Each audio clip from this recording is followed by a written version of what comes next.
The Sherlock Holmes Stories by Sir Arthur Conan Doyle. The Devil's Foot.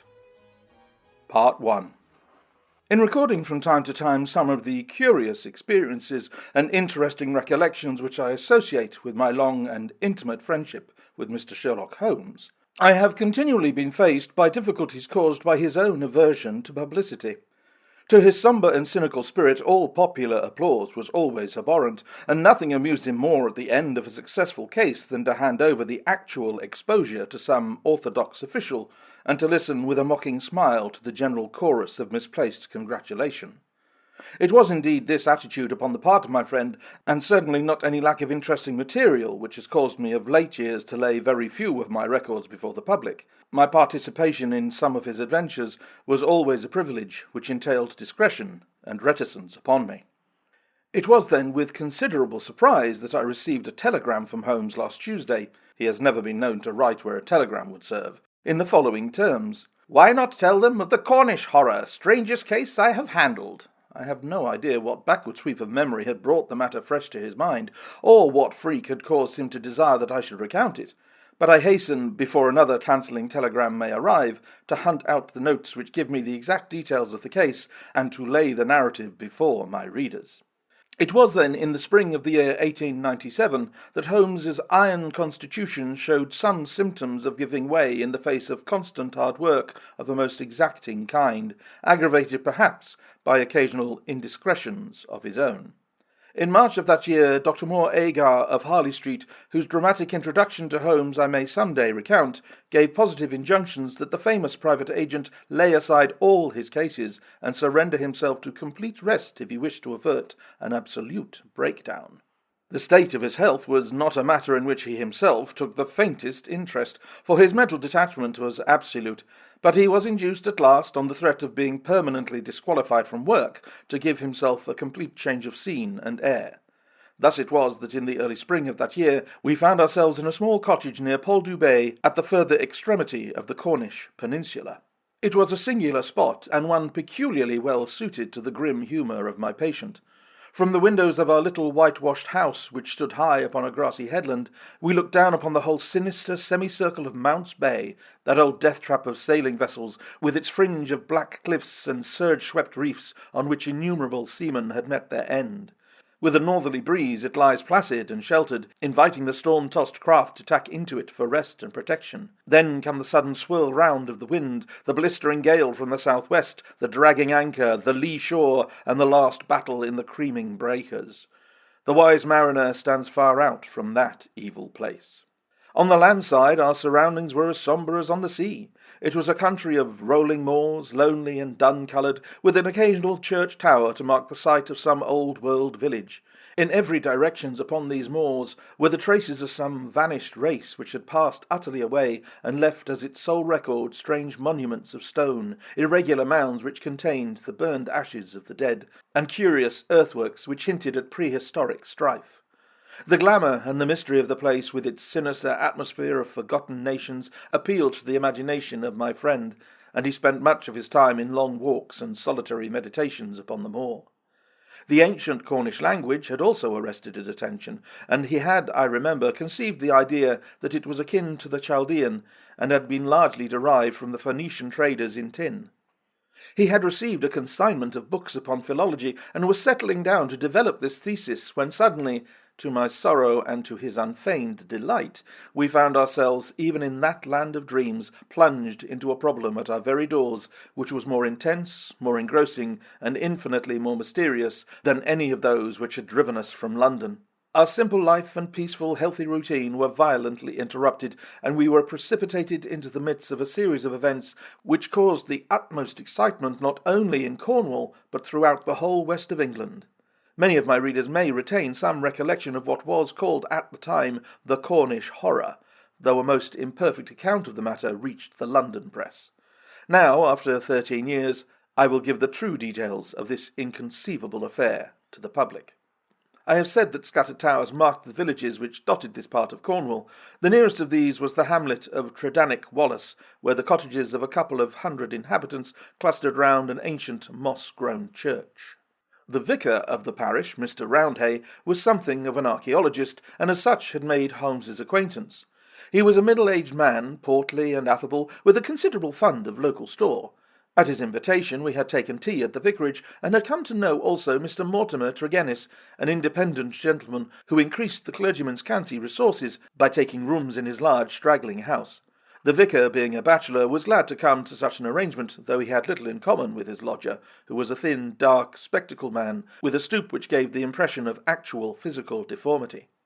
I remember that during our short visit we found the vicar garrulous, but his lodger strangely reticent, a sad-faced, introspective man, sitting with averted eyes, brooding apparently upon his own affairs. These were the two men who entered abruptly into our little sitting-room on Tuesday, March the 16th, shortly after our breakfast hour, as we were smoking together, preparatory to our daily excursion upon the moors. "Mr. Holmes," said the vicar in an agitated voice, "the most extraordinary and tragic affair has occurred during the night.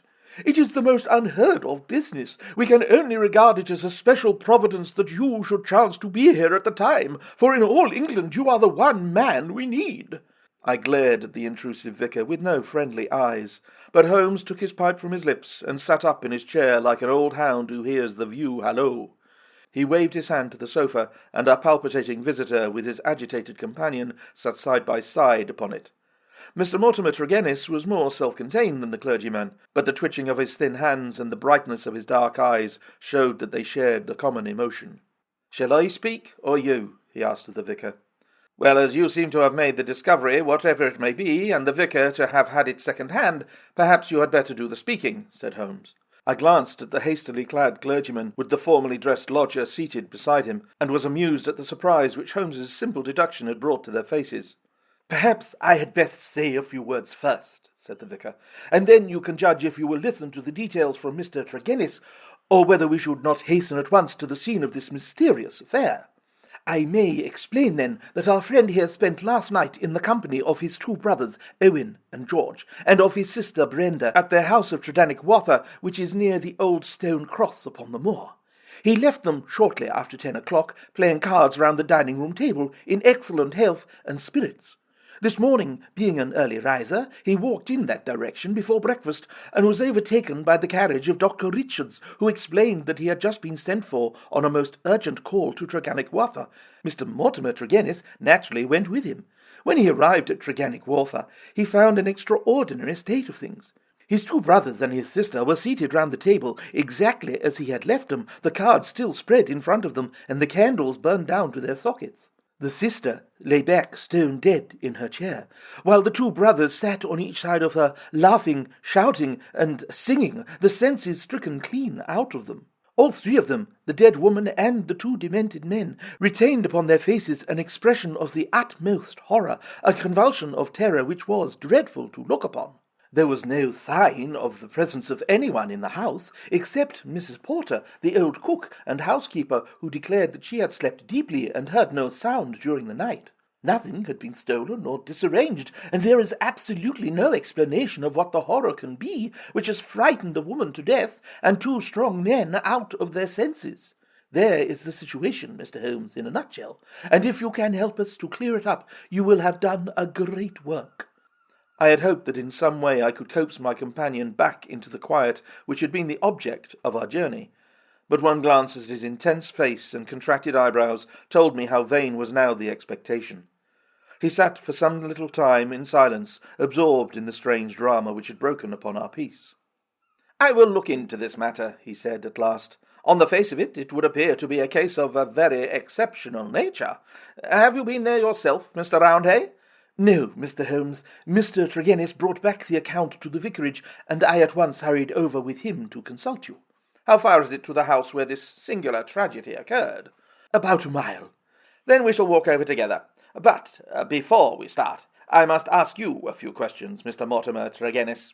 The other had been silent all this time, but I had observed that his controlled excitement was even greater than the obtrusive emotion of the clergyman. He sat with a pale, drawn face, his anxious gaze fixed upon Holmes, and his thin hands clasped convulsively together. His pale lips quivered as he listened to the dreadful experience which had befallen his family, and his dark eyes seemed to reflect something of the horror of the scene. "Ask what you like, Mr. Holmes," said he, eagerly. It is a bad thing to speak of, but I will answer you the truth. Tell me about last night. Well, Mr. Holmes, I supped there, as the vicar has said, and my elder brother George proposed a game of whist afterwards. We sat down about 9 o'clock. It was 10:15 when I moved to go. I left them all around the table, as merry as could be. Who let you out? Mrs. Porter had gone to bed, so I let myself out. I shut the hall door behind me. The window of the room in which they sat was closed, but the blind was not drawn. There was no change in door or window this morning, or any reason to think that any stranger had been to the house. Yet there they sat, driven clean mad with terror, and Brenda lying dead of fright, with her head hanging over the arm of the chair. I never get the sight of that room out of my mind so long as I live. The facts, as you state them, are certainly most remarkable, said Holmes. I take it that you have no theory yourself which can in any way account for them. It is devilish, Mr. Holmes, devilish, cried Mortimer Tregennis. It is not of this world. Something has come into that room which has dashed the light of reason from their minds. What human contrivance could do that? I fear, said Holmes, that if the matter is beyond humanity, it is certainly beyond me. Yet we must exhaust all natural explanations before we fall back upon such a theory as this.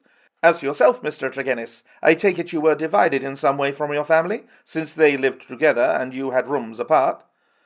That is so, Mr. Holmes.